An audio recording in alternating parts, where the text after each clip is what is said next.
Welcome back to my channel. I hope Allah Taala के करम से आप सब ठीक ठाक होंगे। आज मैं डेजर्ट के अंदर बना रही हूँ रसमलाई। ये मैंने लिया है 1 kg मैंने दूध लिया है। मैंने इसको बॉईल होने के लिए रख दिया है। बॉईल तो मैंने सुबह भी किया था। फुल फैट में ये मिल्क है, लेकिन अब मैं कह रही हूँ इसको दोबारा बॉईल आ जाए, फिर इसके अंदर मैं ये बाकी चीज़ें डाल लूँगी। बहुत जल्दी बनने वाली रेसिपी है ये। मैं दूध को ये इसके अंदर स्पैचुला हिला रही हूँ। देखें, थोड़ी देर में दूध को बॉईल आ जाएगा। मैं बाकी चीज़ें आपको मैं दिखाती हूँ मुझे किन किन चीज़ों की ज़रूरत है। एक मैंने यहाँ एग लिया है, शुगर लिया है, ऑयल लिया है, ये साथ मैंने रसमलाई का बॉक्स लिया है, ये बाउल लिया है, शीशे का मैंने एक बाउल ले लिया है। अब मैं अपना दूध देख लेती हूँ। दूध को बॉईल आना शुरू हो गया। इसको भी तो टेंशन की ज़रूरत है ना, इतना मैं इसको रिड्यूस होने देती हूँ। बाकी मैं ये चीज़ें मैं इसका जो रसमलाई की डो है मैं वो तैयार कर लेती हूँ। इसका जो फ्लेम है वो मैं लो कर देती हूँ। अब ये रसमलाई की मैं डो तैयार कर लेती हूँ।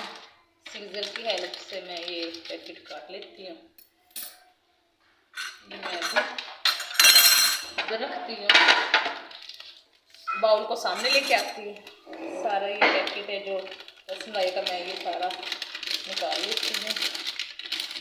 अभी सबसे पहले जो ये शुगर है मैं ये दूध के अंदर ऐड करने लगी हूँ। ये मैंने अभी फुल कप नहीं लिया, मैंने ये फुल कप से मैंने थोड़ा सा कम लिया है। ये मैं दूध के अंदर ऐड कर देती हूँ।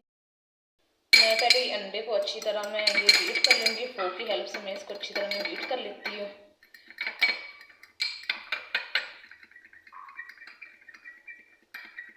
देखिए अच्छी तरह ये बीट हो चुका है। अब ये एग इसके अंदर सारा नहीं डालना, बहुत लो थोड़ा थोड़ा करके आपने थोड़ा करके डालना है आपने। देखें, अभी मैं ये बाकी मैं बचा लेती हूँ। अगर बाकी मुझे इसकी जब ज़रूरत होगी मैं तभी इसके अंदर डालूंगी। अब इसको अच्छी तरह मिक्स कर लेंगे। अब मैं यहाँ ले रही हूँ 2 टेबल स्पून ऑयल। ये डो ज़्यादा हार्ड भी नहीं होनी चाहिए ना ज़्यादा ये नरम होनी चाहिए। इस तरह से मैं मिक्स कर लूँगी। पहले यहाँ मैं ये स्पून से कर लूँगी, फिर इसके बाद मैं हाथ यूज़ करूँगी।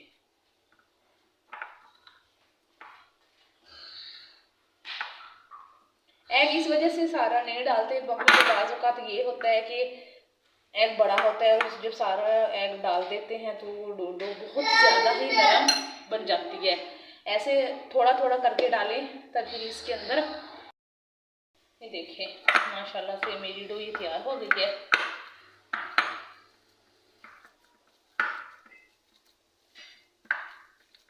देखें, मैं इसमें छोटी छोटी सी बॉल बना लूँगी ऐसे करके। ज़्यादा आपने बड़ी बाउल नहीं बनानी, छोटी छोटी सी बाउल बनाएं ताकि ये हो गई हैं। ये देख लें, इनके अंदर क्रैक ना आने चाहिए। देखें, ये देखें इसके अंदर क्रैक बिल्कुल भी नहीं है। अब इसको उठाते जाएं और दूध के अंदर मिक्स करते जाएं। ये बाउल्स बना के आपने रखने नहीं है, फिर ये बहुत ज़्यादा हार्ड हो जाते हैं। फ्लेम में थोड़ा सा हाई कर देती हूँ। देखें, और इसके अंदर डाल दी हैं। अब मैं इसको 10 मिनट के लिए पकाऊंगी। के लिए मैंने ये पकाऊंगी। ये देखें बॉल्स ऊपर आना शुरू हो गई हैं, फूलना शुरू हो गई हैं। अब मैं फ्लेम थोड़ा सा लो कर देती हूँ। अब मैं इसको थोड़ा सा ढक के पकाऊंगी। देखें माशाल्लाह ये कितनी फूल चुकी हैं। अब मैं इनकी बहुत ही प्यार से अब मैं इनकी ये साइड चेंज करती हूँ। स्पैचुला बहुत हार्ड ना होना चाहिए, नरम होना चाहिए।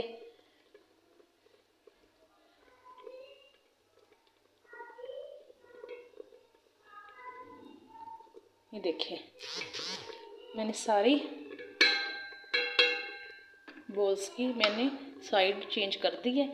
अब 15 मिनट मैं इधर से पकाऊंगी। बाउल ले लिया है, उधर मैं कुछ ये नट्स लिए स्प्रिंकल के लिए। ये बचा हुआ एग है, इसको आप वेस्ट ना करें। इसको आप सबसे बेहतरीन टिप्स है कि आप इसको बालों में के अंदर लगा लें। बालों के लिए बहुत ही बेहतरीन कंडीशनर है।